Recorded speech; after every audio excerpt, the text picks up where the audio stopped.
So I want to talk about something which I've been seeing growing a lot recently, and it's quite controversial, I must say. But I do want to talk about it because it needs to be talked about before it becomes a bigger problem than it currently is.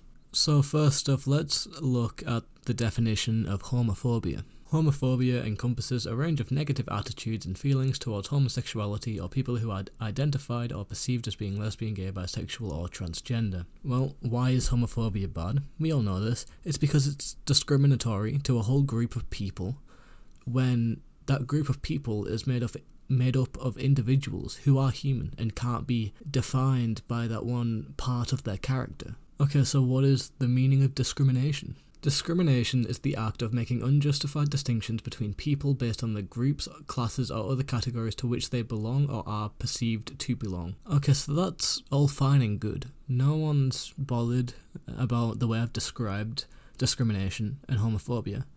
So let's make this controversial. It's going to be fun. Heterophobia. Now, what is heterophobia? Heterophobia. An irrational fear of, aversion to, or discrimination against heterosexual people. So, if one is bad because it's discriminatory, why is the other not bad? Or at least not perceived as bad to the general public? It logically makes no sense. Now let's look at the main argument that people make for heterophobia not being as bad, because I could be wrong, okay? Maybe it's a terrible thing to try and say that straight people can be discriminated against, right? So let's look at their argument. So the main argument I've heard when I've called people out for this is that you can't discriminate against straight people because they are not oppressed, and sometimes they'll go as far as to say you can't discriminate against straight people because they are the oppressors. So let's dissect these two claims. So first, let's look at the fact that they aren't oppressed. I'd say that is true.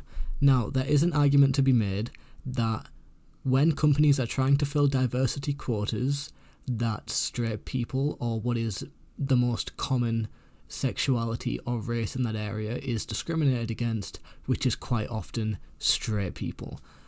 But I don't know if that's true, so I'm going to ignore that claim and just give them that part of the argument. Okay, so straight people are not oppressed. Right, we've got that out of the way. But what does that have to do with discrimination? Discrimination can't only happen to people who are oppressed. And I don't really have to put up much of an argument for this because it's in the common definition of the word discrimination. Okay, now let's look at the other claim, that you can't discriminate against straight people because straight people are the oppressors. Now this is an interesting claim, and we have to dissect this a bit more. Okay, so going under the basis that straight people are the oppressors, you could make the claim that it's not discrimination because they're making a justified distinction. However, are straight people the oppressors?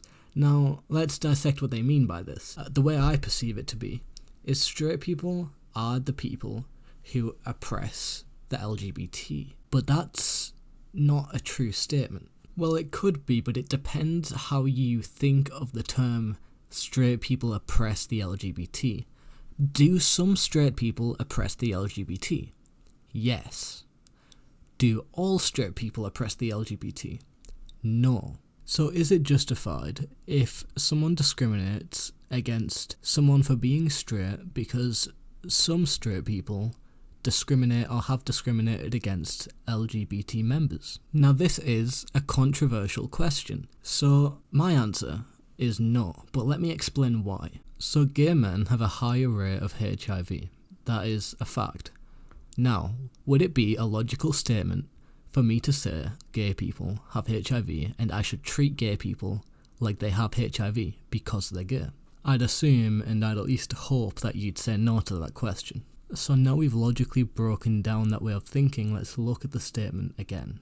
With the information we now have after logically breaking the argument down, the statement, straight people can't be discriminated against because they are the oppressors, is not only wrong, it's discriminatory.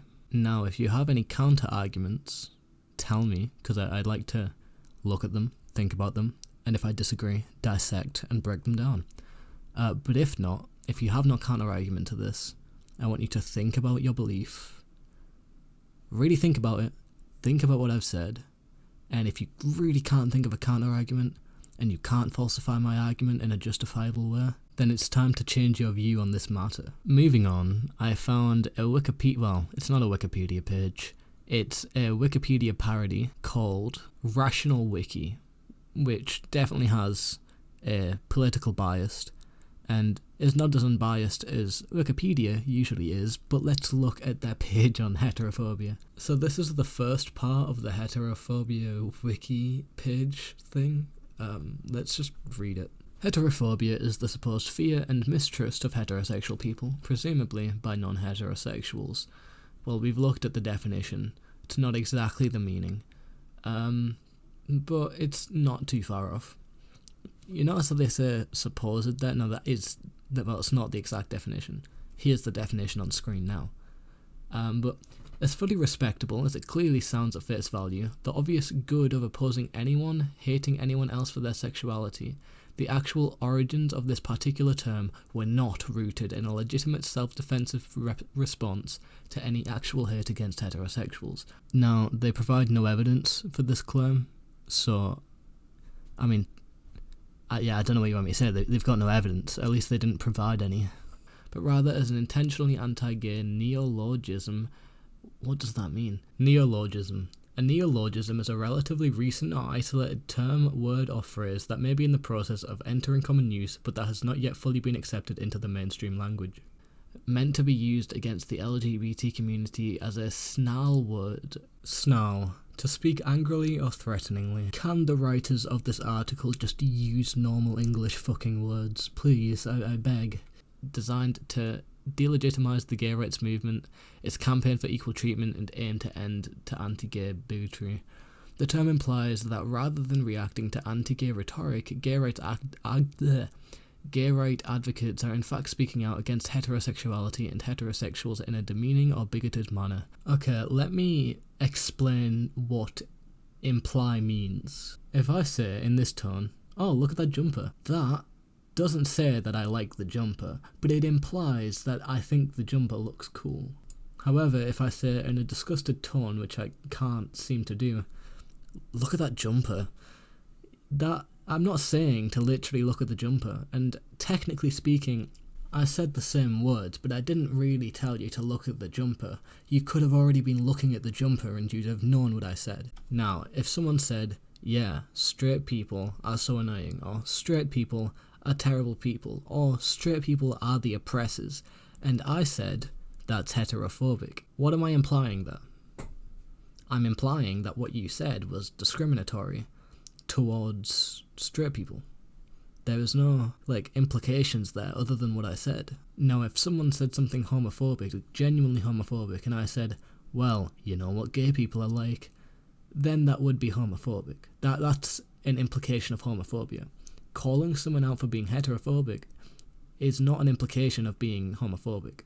The phraseology attempts to equate the fight against bigotry with bigotry itself. Well, that's false, because the term doesn't even imply that it's talking about the LGBT community. Now, just because someone is lesbian, gay, bisexual, or whatever, it doesn't mean they're part of the LGBT community. I'm bisexual, I don't consider myself part of that community. I think, for the most part, the community tends to be quite toxic. Despite the rare specific instance, which, when you click on it, links to an article on anecdotal evidence, which, by the way, while I disagree with the article, is genuinely hilarious. On the institutional level, it is fairly obvious that heterophobia does not exist. Okay, we've already established that we'll give them the fact that it doesn't exist on an institutional level, but who said anything about the institutional level? This is just about it existing in general. The way it is institutionally is not what dictates how it is in reality. So next it talks about the persecution complex, so let me explain what that is before we get into it. So first, let's look at Cambridge's definition before we look at their definition. So Cambridge's definition is persecution complex.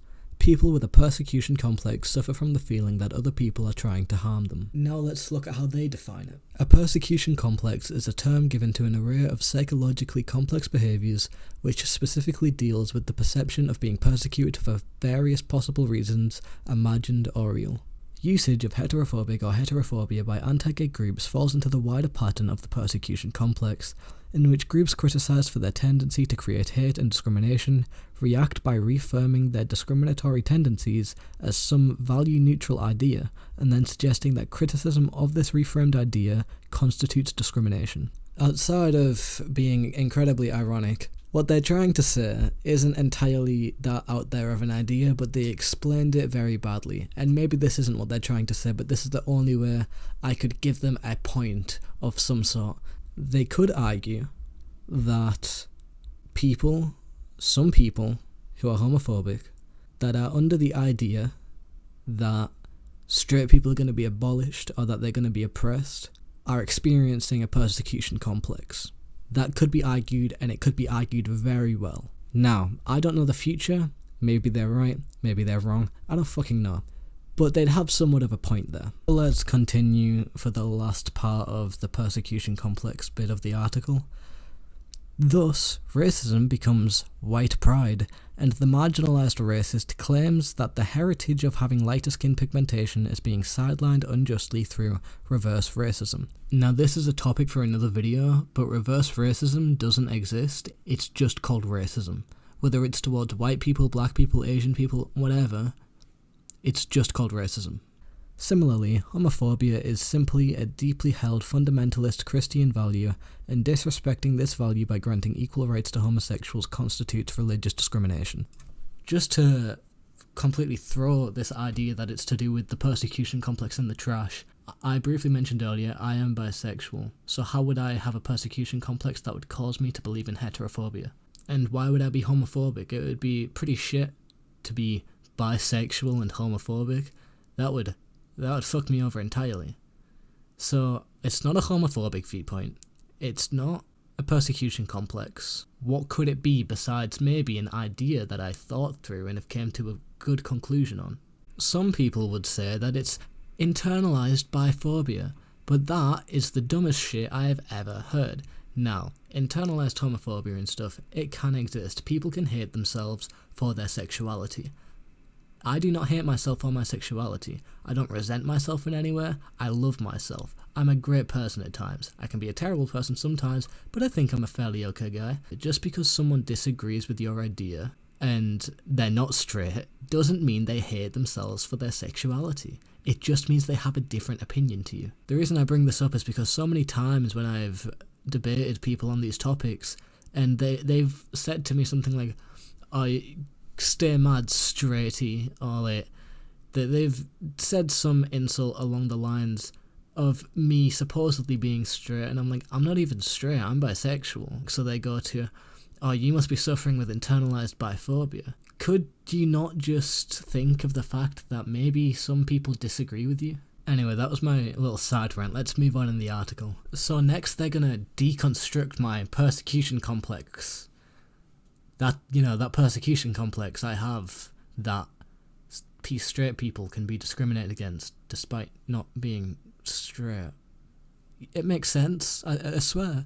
The misunderstanding inherent in this use of the persecution complex goes back to the basic definition of the rights of the individual. While equally situated individuals have the right to be treated equally, the anti-discrimination principle, no one has a right to institutionalize legal discrimination against an innocent group, no matter how much they want to and no matter what values this goal of discrimination is based upon. Thus, persecution of discriminators is justified. Furthermore, anti-gay groups can often be heard bleating about special rights given to homosexuals, or that homosexuals are a protected group under equality legislation. However, what they fail to see is sexual orientation is something that everyone has, and such legislation also protects straight people from being discriminated against on the same grounds, as uncommon as that may be. That's the very definition of equality. Instead, conservatives who oppose equality legislation see it as some kind of attack on their identity, and cry about how no one ever gave them special rights, blissfully unaware of their own superiority. Put another way, the individual has the right to do anything that does not infringe upon the rights of others. Unjust discrimination infringes upon another's rights and thus is not a right that should be valued. This is off topic from the main topic of the video, and for the most part, what they say here really isn't that bad. It's a pretty fair viewpoint. So we're going to move on to the next part. Separatist Nazism. A few lesbians, self-proclaimed feminists, could be referred to as heterophobic, as well as being misandrist, as they are overly opposed to joining the at-large heterosexual society, at least as long as they consider it male supremacist, on the grounds that women who engage in any familial or working relations with men betray their lesbian sisters. There's a reason you can't find them in political office. It's worth noting this is a small and ever-dwindling minority of Nazi lesbians. What a fucking phrase. Nazi lesbians, that's my new favourite. Let me state that the term Nazi is way too overused. The term that people tend to mean when they say Nazi is fascist. Nazi lesbians is a contradiction, my friend. You mean fascist. And for some reason, to end it off, they ended off with that, yeah, actually, it can exist. What? You just put your whole article. Why would you put the institutional part first, but not the general part first? Why would you do that? The institutional part would come last. Not... Regardless, arguing this article has still been a good exercise to show that heterophobia does indeed exist. Thank you for watching. And moral of the story, read the full article before you spend 2 hours debunking everything in it.